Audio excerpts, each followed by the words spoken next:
Guys, आप में से बहुत से लोगों का एसबीआई यानी कि स्टेट बैंक ऑफ इंडिया में अकाउंट जरूर होगा या फिर आपने उसके शेयर्स खरीद रखे होंगे। लेकिन क्या आप लोग इस बैंक की हिस्ट्री जानते हैं कि यह बैंक कितना पुराना है? चलिए मैं आपको बताता हूं।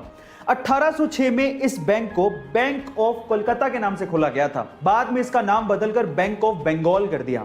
फिर bank of Bengal, bank of Bombay और बैंक ऑफ मद्रास, इन तीनों को मर्ज करके इसका नाम रख दिया गया इंपीरियल बैंक ऑफ इंडिया। और आजादी के बाद 30 अप्रैल 1955 को इंपीरियल बैंक ऑफ इंडिया का नाम बदल के स्टेट बैंक ऑफ इंडिया कर दिया गया। चाहे तो आप भी एसबीआई बैंक के शेयर्स खरीद सकते हैं, लिंक डिस्क्रिप्शन बॉक्स में गिवन है। गाइस, आपको ये अमेजिंग इंफॉर्मेशन कैसी लगी चैट सेक्शन में जरूर लिखेगा और ऐसे अमेजिंग वीडियोस के लिए शेयर, सब्सक्राइब एंड लाइक। मिलता है अगली वीडियो में। आज की कहानी का टाइटल है समझदार कौन, और कहानी पूरी सुनने के बाद प्लीज आप लोग चैट सेक्शन में बताना कि एक्चुअली समझदार है कौन। ठीक है, तो देखो चलो हुआ क्या। एक बूढ़ा सा आदमी एक ठेले पे ना तरबूज बेच रहा था।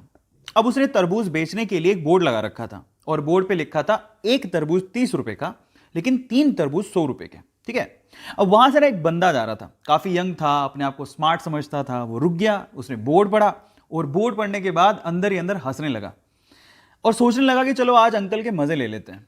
वो रुका, उसने अंकल को पहले 30 रुपए दिए। बोला अंकल एक तरबूज दे दो, क्योंकि 30 रुपए का एक तरबूज था। फिर उसने वापस 30 रुपए दिए। बोला अंकल एक और तरबूज दे दो। अंकल ने दे दिया। फिर बोला अंकल एक बार और 30 रुपए लो और एक और तरबूज दे दो। अंकल ने फिर दे दिया। फिर हंसते हुए बोलता है अंकल देखो, मैंने आपसे 3 तरबूज 90 रुपए में खरीद लिए और आपने बोर्ड पे लिखा है 3 तरबूज 100 रुपए के। अंकल बिजनेस बिजनेस धंधा वंदा आपके बस की बात नहीं है, इसे बंद कर दो, घर जाओ। अब अंकल ने ना जो उसके बाद जवाब दिया वो बहुत मजेदार है, मुझे बड़ा मजा आया सुन के। अंकल मंद मंद मुस्कुराते हुए बोला बेटा आजकल के बच्चे बड़े स्मार्ट हैं, वो चाहें तो एक तरबूज खरीद सकते हैं, लेकिन वो मुझे बिजनेस सिखाने के लिए 3 तरबूज खरीद देते। तो देखो मैं ना इसका कोई आपको ना तो मोरल ऑफ द स्टोरी बताने वाला हूं, कुछ नहीं। मैंने आपको स्टोरी बताई, आप लोग ईमानदारी से बताओ कि आपने इस स्टोरी से क्या सीखा। चैट में लिखो, और जो सबसे अच्छा मोरल ऑफ द स्टोरी बताएगा उसे A2 मोटिवेशन की तरफ से कुछ ना कुछ रिकॉग्निशन जरूर मिलेगा। तो चैट में लिखना, ऐसी स्टोरीज के लिए सब्सक्राइब कर लेना और वीडियो को लाइक करना और लोगों के साथ शेयर भी करना, ताकि सबकी नॉलेज बढ़ सके। Thank you. Oh my God! Wow!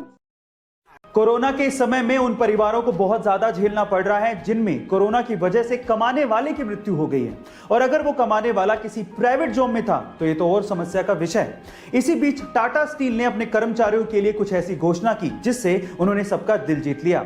Tata steel के अनुसार अगर उसके किसी भी कर्मचारी की कोरोना की वजह से मृत्यु होती है तो उसके परिवार को सर्विस की 60 साल तक पूरी की पूरी सैलरी दी जाएगी।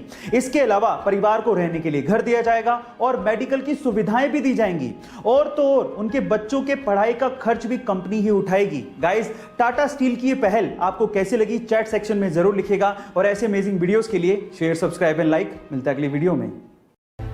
ये क्या? ओह माय गॉड, ये पहले तो ये कौन है? लड़का है कि लड़की है? मुझे नहीं। ठीक है, दूसरा उसने स्पेलिंग गलत लिखी है कि मतलब ये जरूरी भी है। मुझे बड़ा अफसोस होता है कभी कभार तो कि हम हो गए 131 करोड़। 131 करोड़ से तो ज़्यादा ही हो गए, सही है, लेकिन हम लोग इन प्रॉब्लम्स के बारे में बात नहीं करते, और ये जेन्युइन प्रॉब्लम्स हैं। क्योंकि मैंने उसके बारे में लिखा भी नहीं, क्योंकि डर लगता है कि लोग क्या सोचेंगे। लेकिन यार क्या सोचेंगे कि मतलब क्या है आज, और एक्चुअल में ये सारी थॉट प्रोसेस बेसिकली इसी ड्यूरेशन में आती है। आप जब 12, 13, 14 साल में इसे हार्मोन्स डेवलप होते हैं आपकी बॉडी के अंदर। 14 to 18 में इतने हार्मोन्स डेवलप होते हैं कि इसके अलावा डिस्ट्रैक्शन बहुत सारे। ठीक है, इसी एज में बहुत सारे लोग गलत चीज़ों में पड़ जाते हैं। तो जिसमें से ये एक है। बहुत अच्छी बात है जो लिख रहा है, ठीक है, और इसके बारे में कोई बात ही नहीं करना चाहता, जबकि ये बहुत बहुत बहुत बड़ा डिस्ट्रैक्शन है। चीज़ों को ना आज हमारा इंडियन कल्चर छुपाता रहा है हमेशा से, और इसी वजह से बच्चों का फ्यूचर खराब हो रहा है, और कुछ नहीं। तो खैर बहुत अच्छी बात है कि आज बच्चे ओपनली इसके बारे में, मतलब ये एक प्रॉब्लम है, बहुत बड़ी प्रॉब्लम है।